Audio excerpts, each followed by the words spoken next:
Hey everybody, and I tell people that I have been just really trying not to say hey y'all, but I'm not gonna fight it anymore.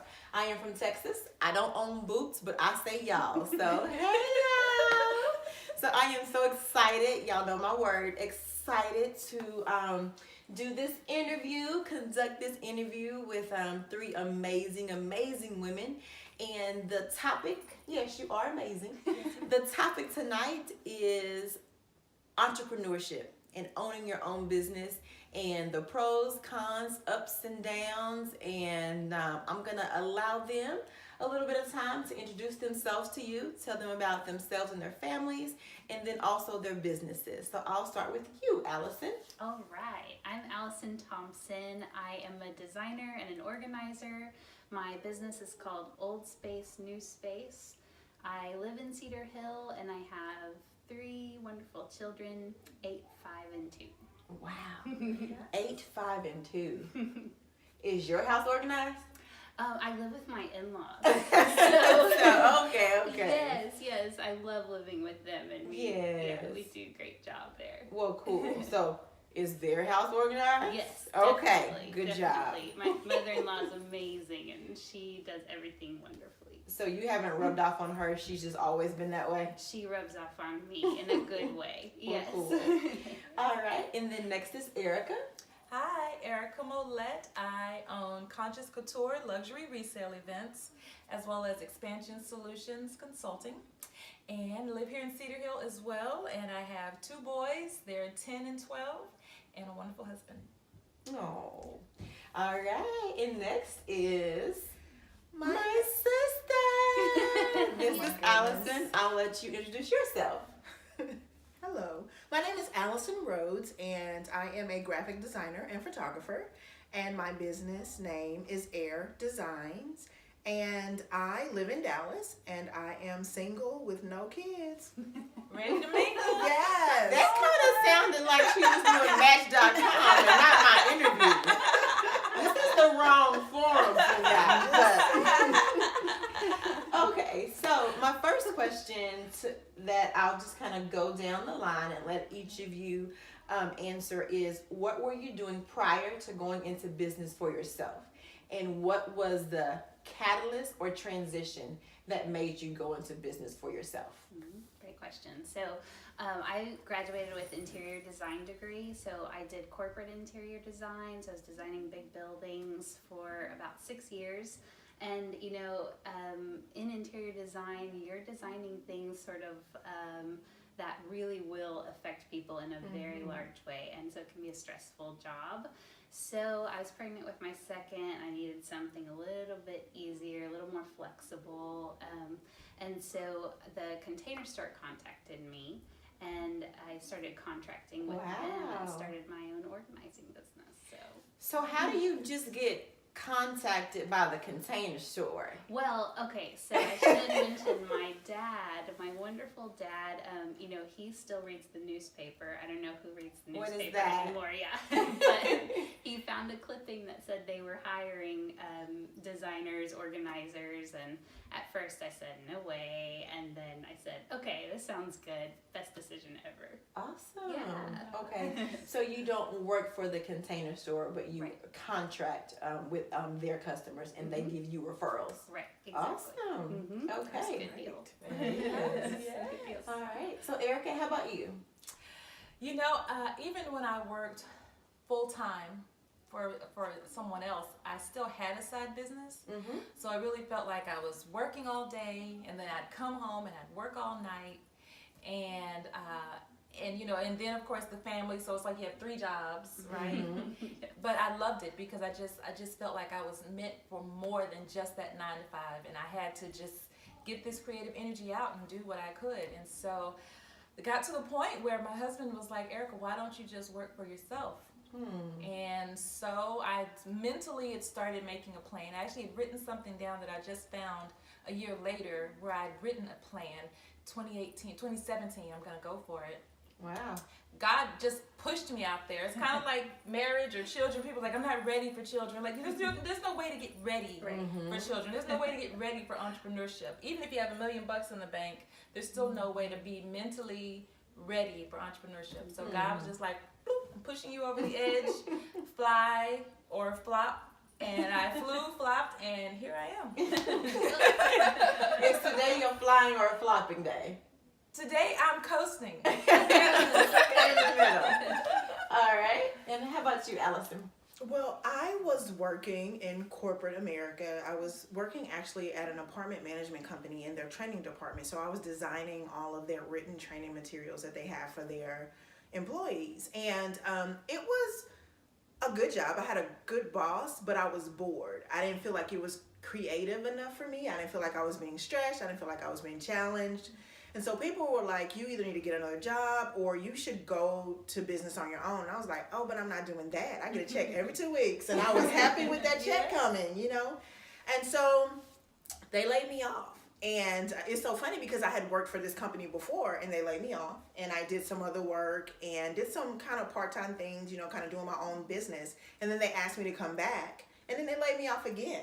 And I was like, I'm not doing this again. I don't want nobody, you know, chunking me to deuces anymore. Like, we don't need you anymore or anything like that. So I said, you know what? I'm going to do it. I'm going to jump out and I'm going to do this on my own. And of September of last year, I've been doing it for 10 years now. Okay. So Wow. God has been really good. So I'm excited about that. Okay, so 10 years for you. Erica, how long now? 1 year full time. 1 year full time. And how about you, Allison? 6 years. 6 years. Wow. Wow. So that's a good spectrum that we can kind of coast through and sift through. So next question, anyone jump in and take it. If someone approached you right now and said, this is what you make on your own, and I'll give you 15% more consistent check, but it's going to be their schedule and their timing, would you jump back into the workforce? No? Not for 15%. No?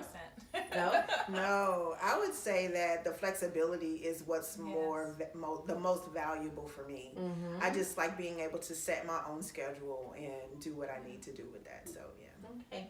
Because, yeah, I do have to say, I hate on her a lot. I call her and I'm like, what are you doing? In the bed. In the bed. But I have to say, you set your own schedule, so I can work late nights and then kind Yes. of sleep in. So that's the great thing about it. Okay, so is there a number for you all? And we don't have to say the number, but like what, and maybe it's not a number, what would have to happen to make it enticing enough for you to go back into a corporate setting or the workforce? I would say, honestly, kind of like the two Allisons. There's not only is it the amazing flexibility of your schedule. If my kids have something at school, I'm there. Mm-hmm. If my husband's like, babe, I want to go to the movies, I can maneuver my own schedule to be able to be there to do that during the middle of the day. But not only that, it's even if they gave me a number, and I've had plenty of numbers thrown at me in the last year, I can look at that number and know that on my own, I can make even more than that and still keep that flexibility. Mm-hmm. You know, because when I get that number, I'm capped at that number. Mm-hmm. But Wow. with my own ingenuity, I can get more than that. Mm. You know, so Awesome. I like so that most people answer. can't afford me at this point. They're not seeing the light. Hunty with a T on the end of that. Awesome. So one thing I keep hearing is flexibility. So that is definitely, I would have to say, the number one thing of entrepreneurship, just from what I'm hearing you guys say. What on the flip side is the number one scariest thing or the thing that gives you the most anxiety about being in business for yourself? You want to take that, Allison? Sure. I would say two things. You know, that it's not consistent income. So 1 month you've got 500, the next month you've got 7,000. You have to save that for the, you know, and spread it out. Mm-hmm. And then the other thing would be insurance. You know, the insurance is high for self-employed, unless which part of the other question was that I have my husband who has healthcare through his job, so that's helpful. But if you don't have that, that can be really scary Definitely. too. Mm-hmm. So since Allison threw out that she was single, and we're talking about spouses with insurance, on the flip side, as a single entrepreneur, how does that affect you being in business for yourself as far as the healthcare? Well, the health care through Obamacare, you're able to get a health care package. It hasn't been too astronomical, but it is a lot more. If I tell people what I pay, they're like, that's a lot. But at the same time, you're able to write it off since you are a business and you're self-employed, and so a percentage of that can be filed. It's been challenging at times, I have to say, just with, as being single and all of that, just having to take care of everything on your own. So I would have to say, you say one of the difficulties for me for being self-employed is that I am a graphic designer and I'm a photographer, I'm the accountant, I'm the marketing person, I'm a lot of those things, and the administrative person. And so up until recently, I've kind of branched out, and at first I was scared to do this, to delegate. But now I just have to be comfortable in saying, trusting someone that's going to love my business as much as I do, and being able to delegate a lot of those things out. So just kind of releasing that control was something that I had to learn how to do. Okay, awesome. How about you, Erica? On the flip side, the number one thing that keeps you kind of up at night about being in business for yourself now. Yeah, I would definitely agree with the two Allisons, but I would say that it can be lonely. I'd say this when I speak at different times, especially when you are the creative process for your business like you are. It can be very lonely, even if you engage with a lot of people and people see you as a public image. When at the end of the day, it's still just you in your house figuring this thing out, and a lot of people can't relate to your journey, nor can they contribute to your journey. And so it can be lonely even if you've got a spouse. It can be lonely even if you have, business partners that you collaborate with every once in a while. And so I would say that that's definitely one of those things. And I then, never thought of that. Yeah. Lonely. Yeah. And then it can be very emotionally schizophrenic. It can be. One day you're like, I've got this. And the next day you're like, what am I doing? And you really have to find a way to balance your own mental temperature to keep yourself moving forward. Rachel Proctor, who I love dearly, she always says, you got to take the emotion out of it and keep moving forward. Otherwise, your emotions will deceive you into thinking that you're not going down the right path. But tomorrow you're ready to conquer the world. And yesterday you were ready to conquer the world, but today you just can't remember the plan. So, but yeah, so I would say those two things can make it a little difficult if you're keeping it real. And to piggyback on that, one thing that I said that I was going to do different, because I found myself being lonely as well. I had to be so creative by myself, and a lot of times to get creative juices flowing, it's good to brainstorm and different things like that. So for 2018, I said I'm gonna have meetings just with different people. If they don't have to do the same thing that I do, but different entrepreneurs, different small business owners, just to see if they already have created the wheel and I don't have to recreate it in different things that's going on. And so just being around other people, even though I am an introvert, sometimes you just need that, someone else that's alive to be breathing to be around you and kind of encourage you and give you ideas. So, and I thought of one more thing. I would say the other hard part is if now my spouse is the most supportive person I've ever met, and I thank God for him. However, he is still very black and white. He's in logistics and he works for a very stable company, and he thrives in that world of stability. So for him to say, go for it, that was a big deal. But there are those days where, like she said, one day it's 500, the next day it's 7,000, or it's 7,000, but it's gonna take a few more weeks before that 7,000 comes in, right? Exactly. And so being married and being an entrepreneur, there is this balance that you really have to understand the fears and not placate, but you have to really you have to understand their perspective when they're not on the same page with your risk. Because as an entrepreneur, you're ready to just take risks. You have to be. But I thank God I have someone who's holding my kite, and sometimes he's like, okay, it's getting a little too windy. And without taking it personal. Exactly. Because I know for me, we're a small business owner. My husband was the mastermind behind Crave, and he is that entrepreneur type. But I'm that. I need every 2 weeks right there. I need to know exactly what I make. And so we've had this push and pull and learning one another, to where if I'm questioning him or getting a little skittish, he doesn't receive it as me criticizing or not esteeming him. It's just that I'm not that personality, and I need a little bit more assurance. So Exactly. So yeah, very true. Eric, did you hear that? I'm with you, Eric. I'm with you. I understand. Okay, so what I didn't do, now that I realized, you are a designer and organizer, and you are a graphic designer and photographer. But I think that we may need to give a little bit more information on your two businesses. Okay. Well, Conscious Couture hosts luxury resale events. So consignment shops that sell designer and couture labels come out and sell their goods at my events.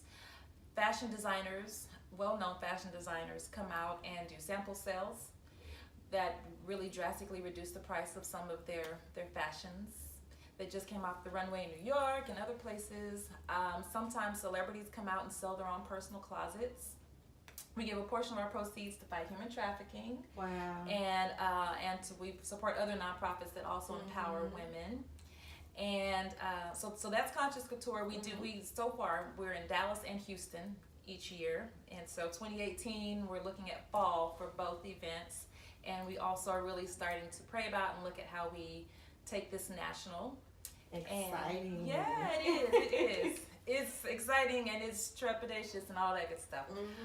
And then Expansion Solutions, we do workforce and economic development consulting. So really trying to help connect employment, education, and opportunity to uplift our region. And so we work with colleges, school districts, cities, businesses to really see how we can take this region to the next level by equipping disenfranchised as well as students and helping companies to be able to expand with the right strategies and cities to grow as well. Awesome. Thank you. Just wanted to make sure they knew exactly what you were doing. So I appreciate that. So, Allison, you work with the Container Store, correct? So are you looking to grow your business in any way? And how would you encourage other people when they're looking at specific growth plans to make that for themselves? Oh, yes. I'm always looking to grow my business. I'm always thinking ahead with marketing and how I can get my name out there. Big part right now is I just work Monday through Thursday, 8 o'clock to 2 o'clock. So I can only fit so many consultations and organizing appointments in that time. And so I'm really trying to build up my subcontracting, which is where I find wonderful people that want those flexible hours too. And I can subcontract with them, and I'm working on training them so that they can be in the client's home by themselves and do the organizing. So, but that all takes time. So I also am telling myself, you can't do everything. So people that are experts at graphic design and marketing and bookkeeping, I need to start hiring those people to help me out so that I can focus on what I'm good at. Gotcha. Very good. So, Allison, I know that you often talk about that you're a photographer, and there's a certain type of photography that you enjoy, and there's another type that you don't like so much, but you get a lot of those business requests. Yes. How do you turn away good money when you're an entrepreneur? When you're saying that, I really may need this, but this is not necessarily my brand or what I do or what I'm best at. So how do you kind of leverage or decide on that? I think it's really about, I have to say at the beginning, whoever was giving me money, I would kind of take it, because I had bills to pay. And I think it's so funny the way that my business has evolved, because into photography, it's a long story, but I was just graphic design. And then I needed to do photography for someone, and I bought a camera for this project I was doing for design. And I was like, oh, I kind of like this. I kind of love this. But I think what you have to do really is about building your brand and letting people know what you excel at and what you enjoy. And you can see that in your work. You can tell when someone really may love wedding photography, or if someone really loves, graduates of portraits. And so what I had to do was just kind of trust God that this may not be for me. One of the reasons that I went into being self-employed was so I could do what I loved and what I enjoyed. And I think when you get to a certain point, you can refer someone to someone else.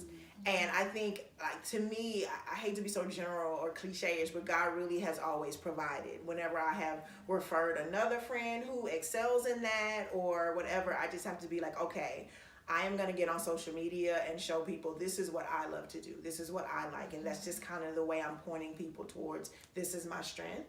And it's really has been rewarding to see people say, oh, okay, this is amazing. This is what she's good at. And so you just kind of have to bite the bullet and say, you know what?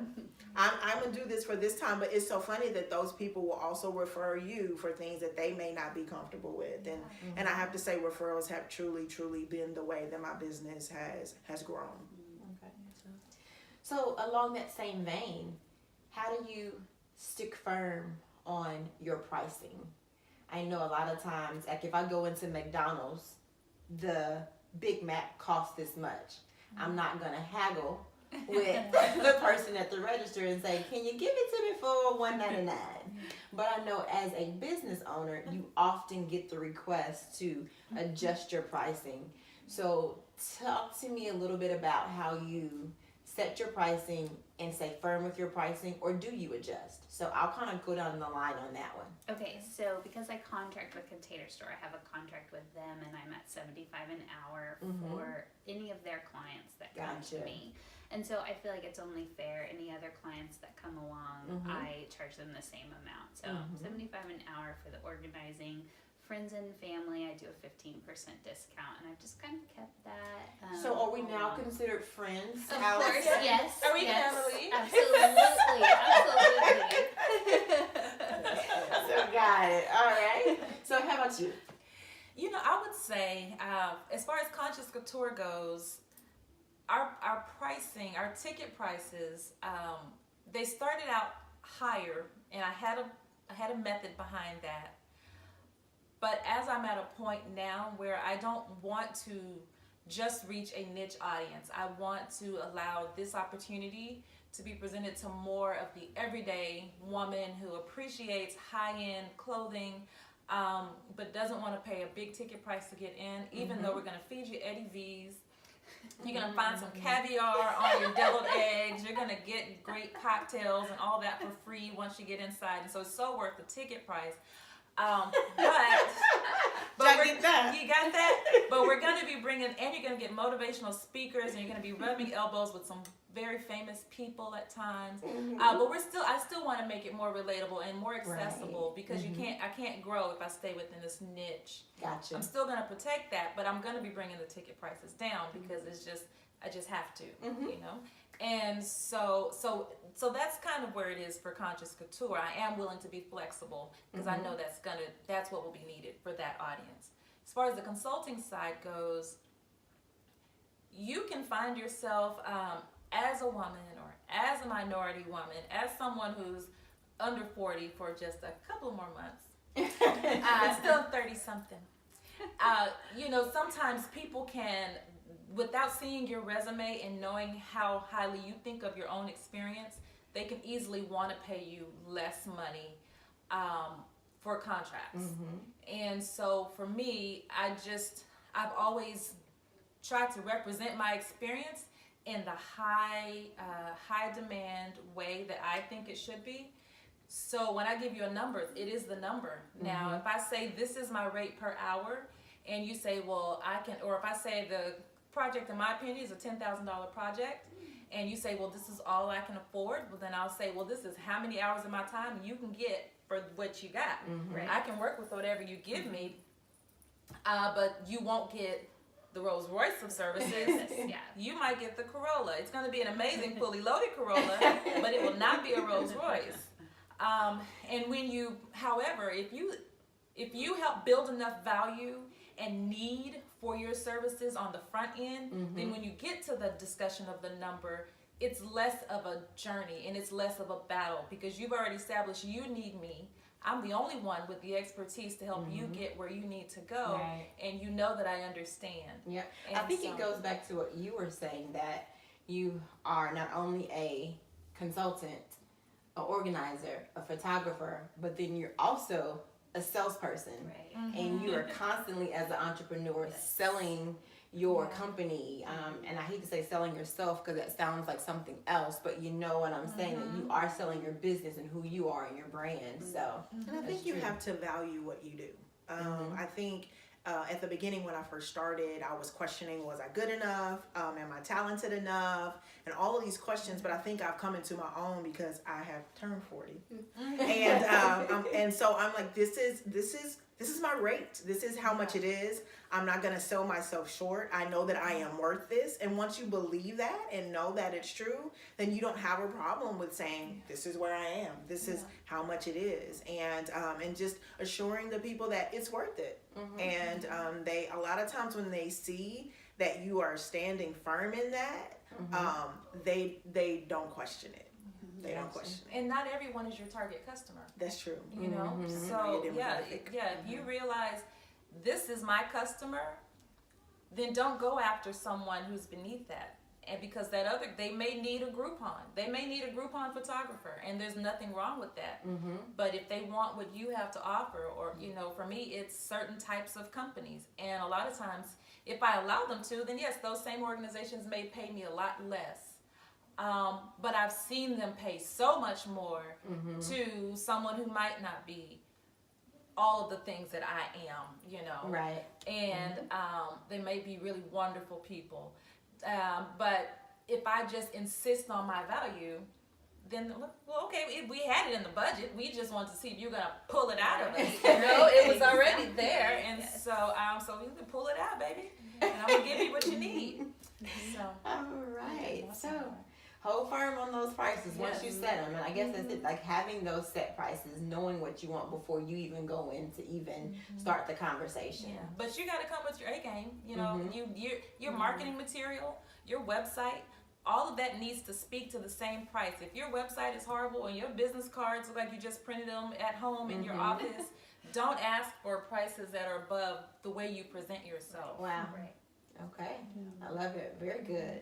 So, gonna kind of go down the line on this one. One piece of practical advice to someone who's considering starting their own business in 2018. Okay, great. So my practical advice is get a bookkeeper, because you're gonna be busy. Whatever your job is, whatever your skill is, someone wants it because they don't have it. So maybe you're just gonna have one customer that first week, but then by the middle of 2018, you're going to be really busy, and all of a sudden you need to get paid, and you've got to have an invoice form, and you've got to keep track of all those, and especially if you're selling something like clothing, you have to keep track of all that inventory. So I would say get someone that knows how to keep your books and knows how to send invoices. Right. That's my practical advice. Get a bookkeeper. All right. How about you, Erica? Maybe there's so many pieces of practical advice. Don't let the allure of being an entrepreneur and all of the perks allow you to forget about the grind. Because it took me a full year before I really started to feel like the money was rolling in the way I wanted to. People knew that I was out there. So have a savings, have a plan, and be very realistic. You are not going to be a millionaire your first year. You are not going to you're not going to have all the clients in the first 6 months. You're just not. And you have to be okay with that and not allow it to make you feel like you're not winning and you're not going down the right path. And have a savings. Don't jump out here if you don't have a savings. I know Allison was like, that was my second. Exactly. If you have a choice, if you just got, if God pushes you over like he did with me, then go for it. He's going to be providing. But if this is an intentional decision, then, be ready. All right. Okay, Allison, your practical piece of advice? My practical piece of advice is being an entrepreneur. It is about the grind and about the hustle, and you work a lot. With that along with the flexibility, you can work during the day, you can work late at night trying to get projects done. And what I would say is learn how to create boundaries, not only for your clients, because sometimes clients will think, oh, she works from home or she's self-employed, she can do this whenever. I would say have business hours, have time to make sure that you recharge. Whatever you do that you enjoy, continue to do that, because you can get drained, you can get tired, you can just, it's a lot. And entrepreneurship is not for everyone. I can say that. And so you just have to make sure that you're pouring back into your life and not giving yourself away all to your business, because a couple of years ago, I up and left and went to Seattle, and I wanted to go. I had family there, but it was really for me just to get away, because I was to the point of exhaustion. I was just tired, and it was good for me to have a break and just get away. And I don't want you to get to that point, because it's sometimes hard to get out of that pit because you're just exhausted. Yeah. So just make sure that you're feeling yourself. Because sometimes your business as an entrepreneur can become who you are. Like, it's hard to separate those entities, those boundaries, and it's just like all the time I'm walking as the business owner and the person. So I get that. All right, so back to the top. So that was a practical piece of advice. What motivation, encouragement, if someone is standing on the precipice of walking out of that corporate door, what would you say to get them over that edge? That would be good. I would say that when I was at the precipice, I thought nobody's gonna want what I do. No one values it, and I had a lot of self-esteem issues. And I would just say, you will be so amazed at how much you will be lifted up and how much you will be valued. Wow. So do it. Do it. Yes. Okay. Erica? That's a good question. I would say that if you really feel that God is calling you to this, and you really feel that the product or service that you are about to be offering is needed in the marketplace, and you've done all that research, and you really feel like you've got a good plan, then go for it. Just go for it. Will you struggle? Yes. Will you have disappointments? Yes. But just know that every time you get down, it's a part of the process. And God will fill you back up. Like you talked about, God will fill you back up, and just stay in the game. There'll be days where you just don't want to get out of the bed. But if you just lay in the bed and you make that one call, it's crazy how that one call while you were under your covers crying, someone says yes. And sometimes you just have to remind yourself to just stay in the game, especially on those days when it feels tough. And sometimes you just got to step out and step off the field as well. Like you said, step off the field. If it feels overwhelming, just step back for a second. But just know that it's not you who's running that business. It's God running that business through you. And if you always keep that mindset, Lord, I'm doing this business to be an impact and a vessel for you. If that's truly your heart, then you'll always know that you're going down the right path, even on the days when it seems hard. Amen. Got a shout in my spirit, y'all. Okay. All right, Allison. If you are getting ready to start your own business, what I would suggest is to look at who you are surrounded by. I would say find a mentor, find a good leader, surround yourself with people who are better than you in areas of your life. That will be able to guide you, help you, pray for you through this whole process. So I would say that is one thing. I've always had people who I thought were smarter than me, people who I thought were more organized than me, people who were better leaders than me. I was always surrounded. So since we're talking about people that you think are smarter than you, Anyway, I but make sure that you have those people around you, because those are the people who are going to help you and guide you. Those are people you can ask questions. So I would say before you step out there, make sure that you are surrounded by good people. All right. Okay. This conversation could go on for so long because they are full of so many answers, and I'm just excited that I was able to bring them and a little bit of their wisdom to you.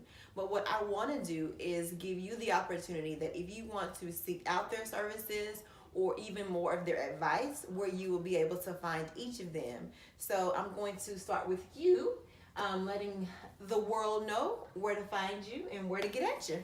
Okay, well, again, my name is Allison Rhodes, and you can find me at several websites. AllisonRhodes.com, which is ALLYSONRHODES. You can find me there. You can also find me at airgraphicdesign.com.